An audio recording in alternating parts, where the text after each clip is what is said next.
হোমিওপ্যাথির একেবারে মূল ভিত্তিটা কি?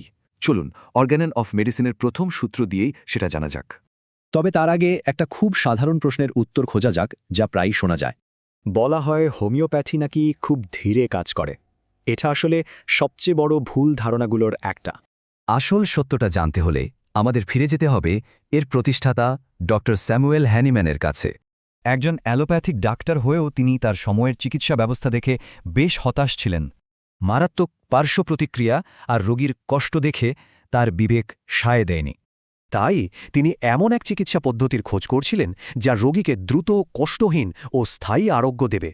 আর সেই গবেষণারই ফল হল অর্গানন অফ মেডিসিন, যার ভিত্তি হল মোট 291টি সূত্র। তো চলুন এই বিজ্ঞানের একেবারে প্রথম সূত্রটা নিয়ে কথা বলা যাক। সূত্র নম্বর 1 বলছে, চিকিৎসকের একটাই কাজ, একটাই মিশন, অসুস্থকে পুরোপুরি সুস্থ করে তোলা। মানে শুধু রোগের লক্ষণ কমানো নয়, বরং রোগীকে তার আগের অবস্থায় ফিরিয়ে দেওয়া। আর হ্যানিম্যানের মতে একটা আদর্শ আরোগ্য হতে হবে দ্রুত, কষ্টহীন এবং অবশ্যই স্থায়ী।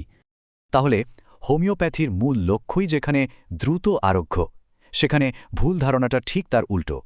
তার মানে এটা পরিষ্কার যে এই চিকিৎসা ব্যবস্থাটি তৈরি করা হয়েছিল দ্রুত কাজ করার জন্য।